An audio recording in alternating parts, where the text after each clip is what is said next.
Salam TIYTP, selamat datang pada rangkaian Tech Series dari OCBC NSP, bicara program perpajakan untuk membantu Anda mengelola keuangan dengan lebih optimal. Pada episode kali ini, topik yang akan dibahas adalah aturan perpajakan mengenai asuransi. Perkenalkan, saya Stefani Kristanto selaku Wealth Advisory Head dari OCBC NSP. Masih dalam seputar pajak, kali ini kita akan mempelajari sisi perpajakan dari salah satu produk wealth management, seperti asuransi. Oleh karena itu, izinkan saya untuk mengundang narasumber ahli untuk menjelaskan mengenai hal ini. Telah hadir bersama saya adalah Bapak Dionysius Damianto, selaku Tax Partner dari Deloitte Touch Solutions, dan Bapak Derian Rahmat Putra dari Hermawan Juniarto & Partner, Member of Deloitte Legal Network. Apa kabar Pak Dion dan Pak Deri? Semoga dalam keadaan yang sehat.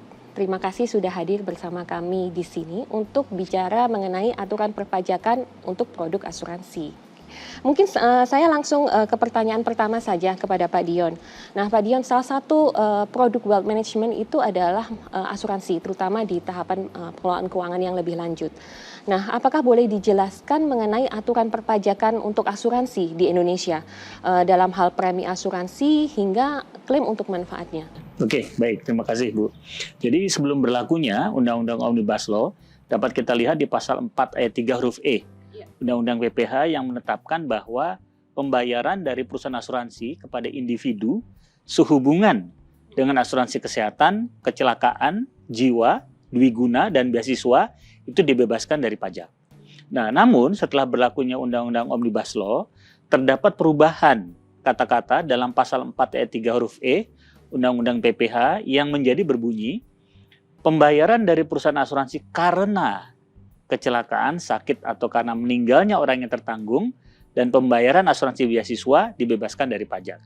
Nah, dengan demikian, maka setelah berlakunya Undang-Undang Omnibus Law, jika pemegang polis menerima pembayaran dari perusahaan asuransi bukan karena kecelakaan, sakit, atau kematian tertanggung, maka keuntungan yang diterima dari pembayaran asuransi di atas premi yang telah dibayarkan kepada perusahaan asuransi akan berpotensi dikenakan pajak di Indonesia oleh pihak penerimanya.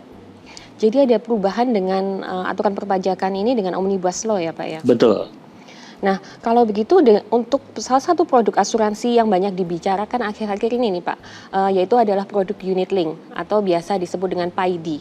Nah, bagaimana aturan perpajakannya? Mengingat unit link ini ada potensi untung ataupun rugi dari modal yang dibayarkan ataupun dari premi ya yang dibayarkan, terutama dengan perubahan Omnibus Law ini ya. Ya, baik.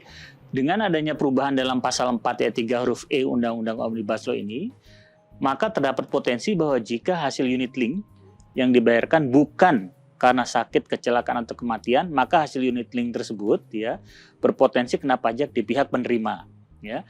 Akan tetapi, jika pembayaran hasil unit link ini diterima karena sakit, kecelakaan, atau kematian, maka seharusnya hasil unit link tersebut bisa dibebaskan pajaknya di level penerimanya, Bu. Nah, jadi kalau lebih lanjut nih Pak, nanya soal unit link. Untuk unit link ini kan ada skema yang membayarkan nilai investasi berikut uang pertanggungan jiwa saat tertanggungnya meninggal dunia. Nah, manakah dari yang kedua hal ini yang menjadi objek pajak dan berapa tarif pajaknya yang berlaku? Ya, baik. Pada skema kepemilikan polis asuransi, pada prinsipnya apabila terdapat pembayaran yang diterima oleh perorangan dari perusahaan asuransi karena meninggal, sakit, atau kecelakaan, maka hal ini akan dibebaskan dari pajak.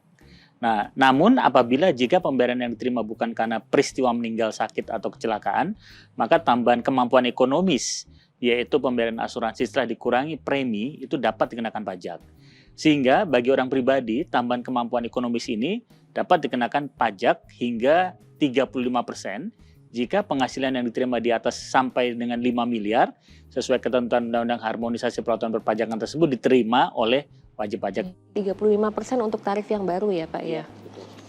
Oke, nah ini biasanya kalau seseorang beli asuransi itu kan karena menghadapi risiko meninggal. Dan tentunya mengharapkan adanya sejumlah uang pertanggungan yang akan diberikan kepada ahli waris. Ini mungkin pertanyaan kepada Pak Derian nih. Nah, kalau untuk pembayaran manfaat ke ahli waris nih Pak Derian, apakah mengikuti hukum ahli waris ataukah mengikuti undang-undang perasuransian? Yang kalau undang-undang asuransi ini kan akan langsung membayarkan manfaat kepada penerima manfaat yang ditunjuk sesuai polis ya? Ya, terima kasih Ibu. Jadi pada dasarnya tunduk pada undang-undang perasuransian dengan tetap mengacu kepada hukum ahli waris itu tersendiri. Bagian terpenting adalah untuk memastikan adanya hubungan insurable interest antara tertanggung dan penerima manfaat.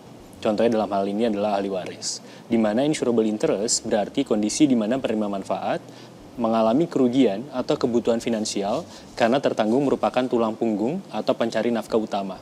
Sehingga uang pertanggungan dapat diberikan kepada penerima manfaat tersebut.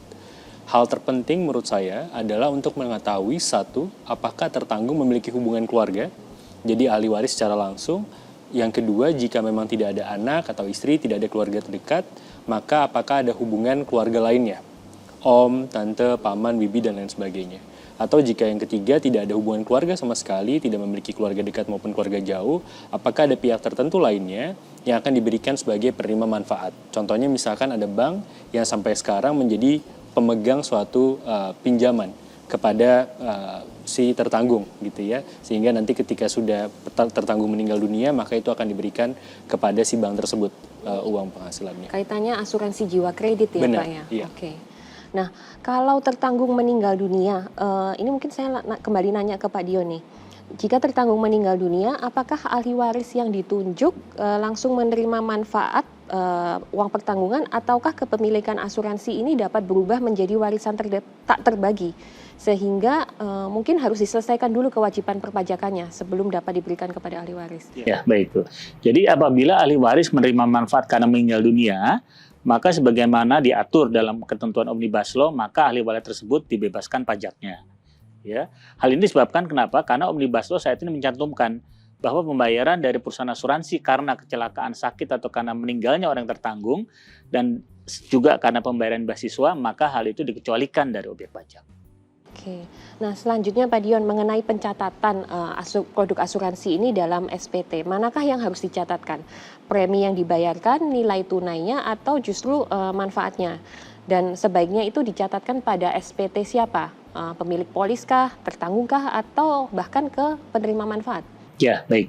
Jadi pada masa sebelumnya yang kami perhatikan adalah pembayaran asuransi itu biasanya tidak dicatat di dalam SPT orang pribadi, ya. Terutama jika bentuk SPT-nya adalah 1770S atau mungkin dicatat tetapi sebagai biaya di dalam SPT 1770. Nah, hal ini karena banyak pihak beranggapan bahwa hasil yang diterima dari perusahaan asuransi selama ini adalah bebas pajak sehingga tidak terlalu fokus pada pencatatan. Nah, akan tetapi dengan adanya perubahan di dalam Undang-Undang Omnibus Law ini, di mana terdapat potensi penghasilan kena pajak dari gain ya atau karena dari tambahan kemampuan ekonomis, maka wajib pajak orang pribadi mungkin mulai dapat mempertimbangkan untuk mencatatkan pembayaran premi asuransi ini sebagai bagian dari aset atau harta. Oke, jadi dicatatkan pada si pemegang polis atau pembayar premi ini ya Pak ya? Betul. Oke. Nah, terima kasih Pak Dion dan Pak Dery atas diskusi dan penjelasan yang singkat tapi mampu dipahami. Semoga diskusi kali ini dapat memberi pencerahan terhadap status perpajakan pada produk asuransi. Bagi Bapak Ibu yang menginginkan penjelasan mengenai produk asuransi yang ditawarkan di OCBC NSP, dapat menghubungi RM dari Bapak ataupun Ibu. Dan Bapak atau Ibu dapat mengunjungi cabang terdekat ataupun website OCBC NSP. Jangan lupa untuk menyimak video teks series lainnya yang tentunya tidak kalah menarik. Sampai jumpa dan salam TITB.